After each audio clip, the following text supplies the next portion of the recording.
Welcome, everyone. Welcome to the Saw Shack. The Tasmaniac Saw Shack, right?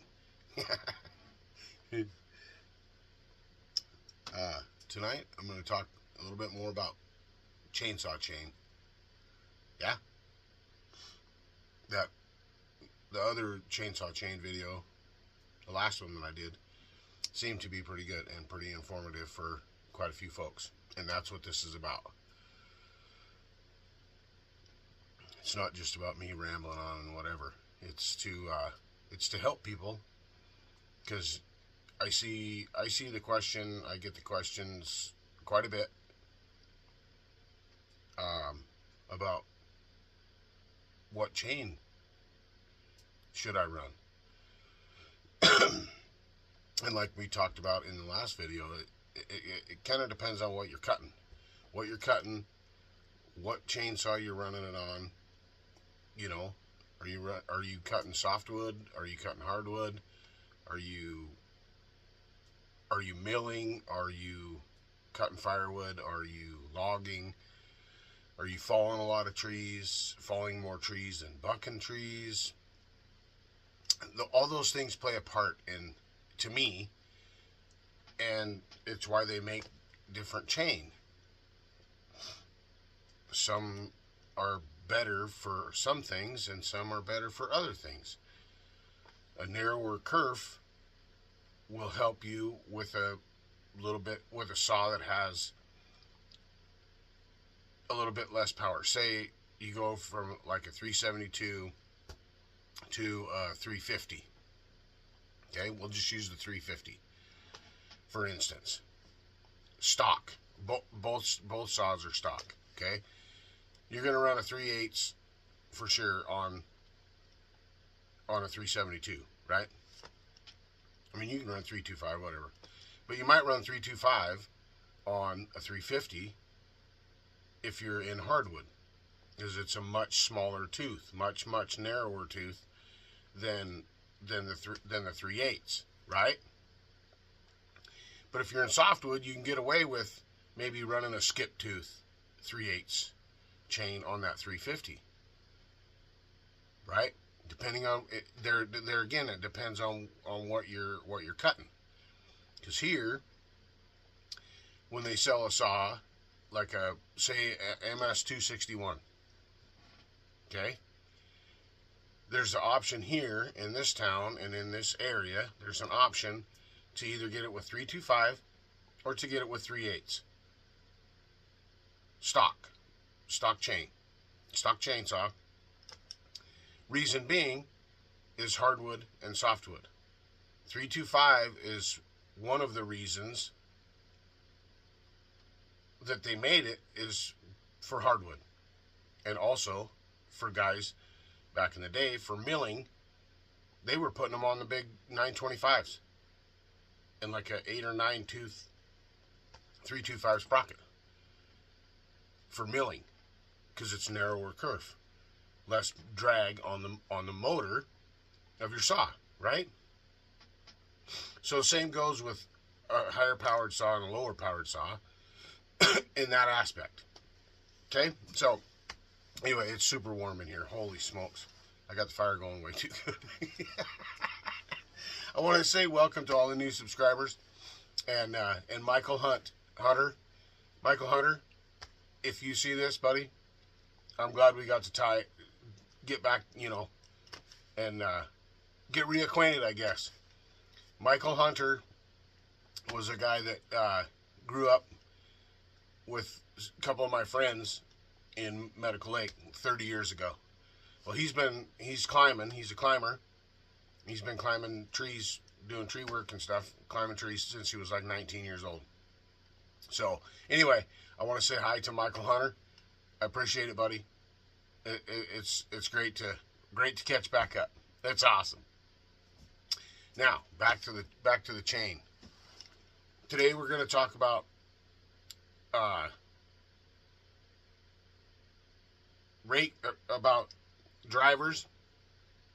driver width, size 050, 058, 063, in that range, and we're going to talk about different tips, size of tips, and we're going to talk a little bit about how different chains carry oil throughout the bar to keep the bar and chain oiled with bar oil. Okay, we're going to cover, we'll cover all kinds of stuff. I'm sure I'll bounce all over the place, but I'll try to keep it kind of managed within those parameters. Okay, I'll show you how to measure a chain as far as whether it's 3/8 or 325 or 404. We'll go over that as well.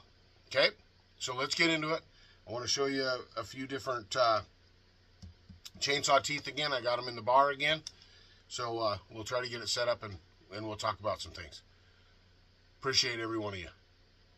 You're all awesome. Okay, let's talk about pitch. Pitch. The pitch of your chain. Is it 3/8 pitch? Or is it 325 pitch? Or is it 404 pitch? Okay, 325 is 325, 0.325, right? 3/8 chain is 0.375. Okay? So the way they recommend that you measure that is right here. Okay? This right here is how they recommend that you measure that. Okay? Right here. This box right here. 3/8. So you measure from this driver to this driver. Okay? And then you divide it by 2. Okay?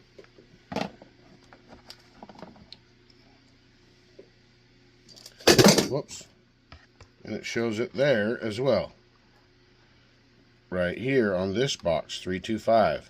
Measure from this driver, this rivet to this rivet. I gotta get my calipers that I dropped on the floor. Okay. So rivet to rivet. Okay? You can get a rough estimate. Remember, 3/8 is 0.375. But you can get a rough estimate by measuring from this rivet to this rivet. And you can tell if it's going to be 325 or if it's going to be 3/8, 0.375. Right there. See that? Center to center. Center to center, 0.375. Okay? Now, I'll try to get my 325 chain to sit there long enough to do that. Oh, but I can't. I can't do it. I have to do it over here.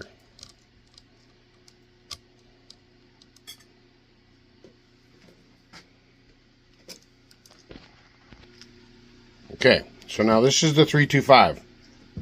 Okay, so we measure from there to there, center to center, and you can see that it's it's 325. Okay, I know I'm all over the place right there, but that's another way to measure it. Or you can measure, like I said, from this rivet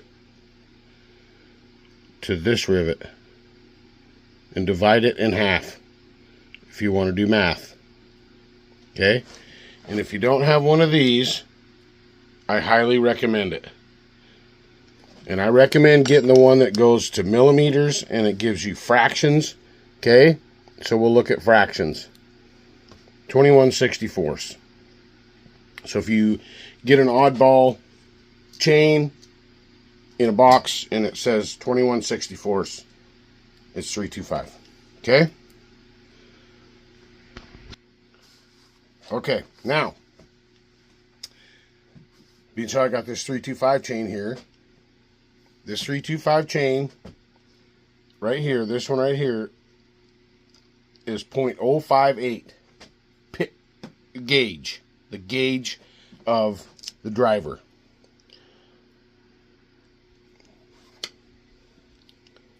This is a driver. This is a driver, okay? So the gauge 050, 058, 063 is the width of it right here, okay? Now this bar, the bar itself is 050, okay? Look, it doesn't fit in there.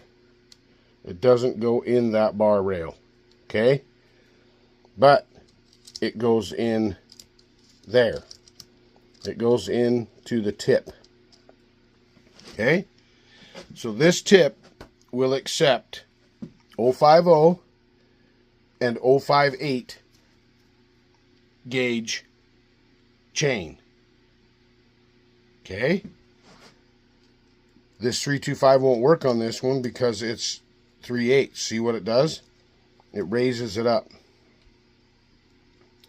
I don't know if you can see that. Let me get a light.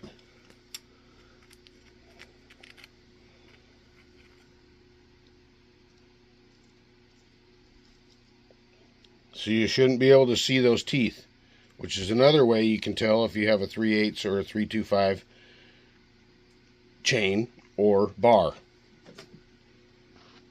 Right? Some bars on the tip say what gauge they will accept. Some of them go clear up to 063. They will, and it's the same with the sprocket. The sprockets are the same. These rim sprockets are 063. If you measure this gap, it's over 063. Okay? So sprocket doesn't really matter as long as it's the right pitch. And right there is the pitch. 7 tooth, 3/8 pitch. And if it was 325, it would say 325. And how many slots there are in it. Right? So this is 7-pin, 3/8 chain.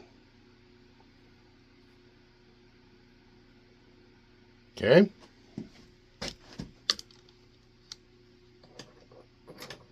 Here's one.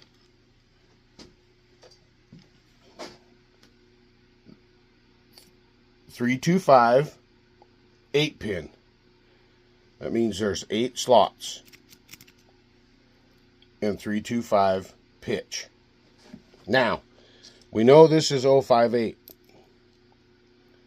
See how wobbly it is? Because it's 063.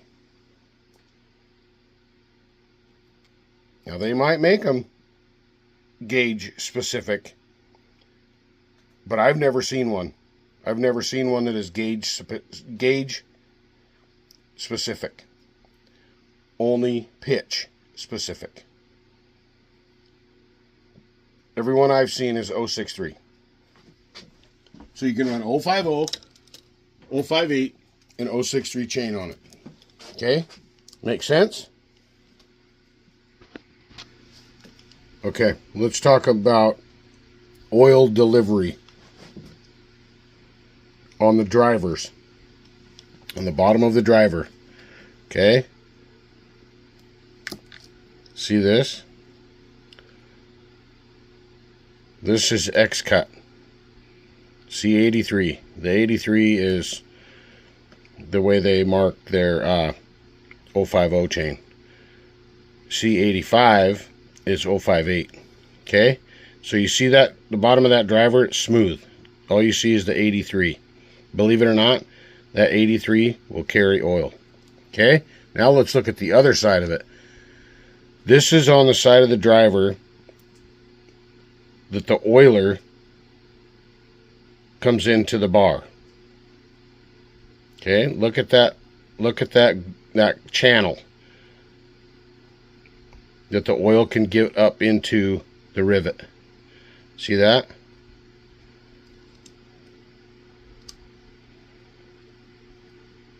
That will carry oil.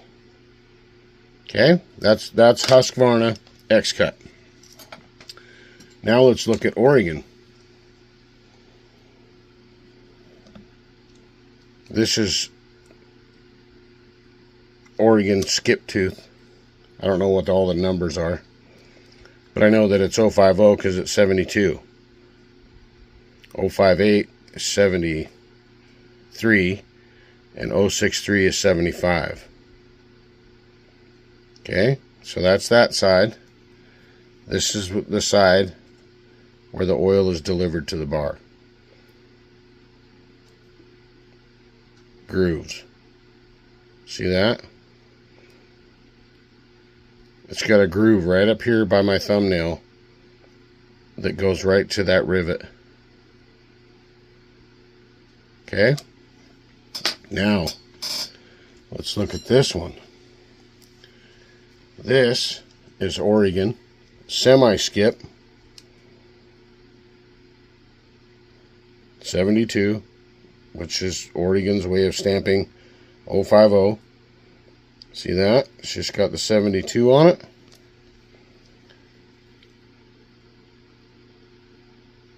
And this is like a, I don't even know what they call their oil system, but there isn't. It's smooth on this chain. I wish Oregon would go back to this, or this. Look at that tooth on that old X-Cut. That's untouched. That's right out of the box. Okay, now let's look at this. This is still. See the golf ball dimples? Those work super well. And the hole in the driver keeps it cooler. And if you notice, it also has on the side where the oil is delivered to the bar, it has that groove. Right?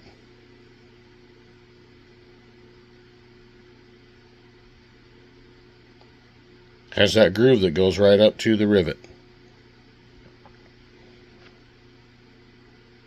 I really, really like this oil delivery system. And on a still lightweight bar, it works amazing. Some people might not think about these things. You know, how much better it will help you run your saw. How much longer your bar will last if you keep it sharp. That's always number one, right? Is keeping it sharp. Okay. This is a Sumura bar. This is on the tip. Okay? See where it says 3/8? It says 3/8.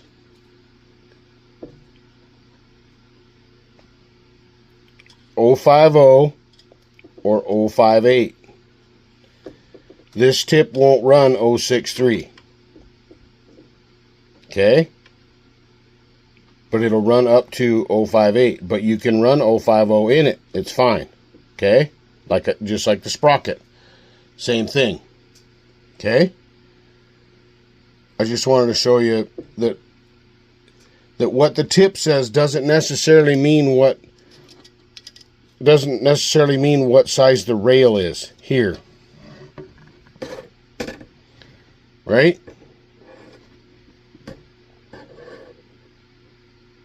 You can see right there, right here, that this tip is wider than the rail. Right? And it's fine.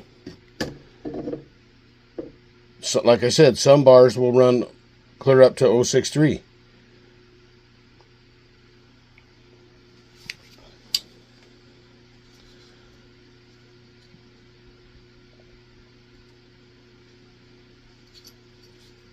Okay, so now the bar, this bar tells you right there. Okay? Gives you the part number that you can look up on the Google. And it's 32 inches. 32 right there. 50 gauge, 050, 3/8 pitch, 105 drivers. Okay? Samura is super nice and tells you that. Stamps it right on the bar. Okay? Same bar. This is the same bar that said up to 058 on the tip. Okay? On the tip only, not the bar. The bar is stamped 050. Okay. All right. Let's look at this just real quick. See that? That is a stock tooth. X-cut. Okay. The file that fits in that groove is an 11/64.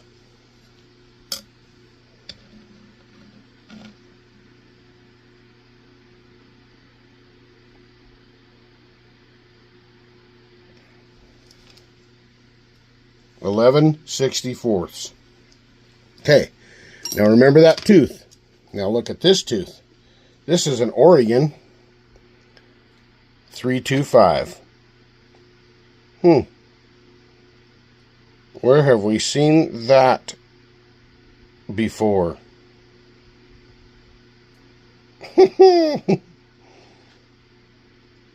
Looks an awful lot like the Baby C with a little touch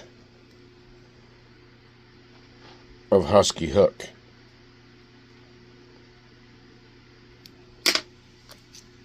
Just wanted to throw that in there.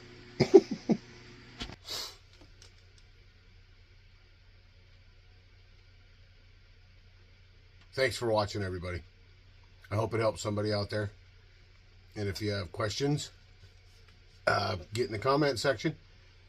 Leave me a comment and I'll get back to you for sure. So many interesting things about chain. If you want to really dive into it. And we'll do more of these. We'll do some more on bars and different gauge, different pitch, different tooth width. I'll cover some more of that again. And someone was asking about width of the kerf. I'm working on that. I'm working on that one. On getting a good measurement on that to actually tell. And as far as the way the raker tilts out, also can make a difference, you know, in round filed and square filed, square ground, round ground, whatever. That can make a difference in what you're doing as well. We'll cover that, the different benefits of both round ground and square ground. Or if you round file and you square file, basically same principle. Anyway, thanks everybody. I appreciate it. Hope you all have a great day, and I hope you can go out and help somebody else have a better day. I love y'all. Take care and be safe. TazMan is rolling. Stay tuned.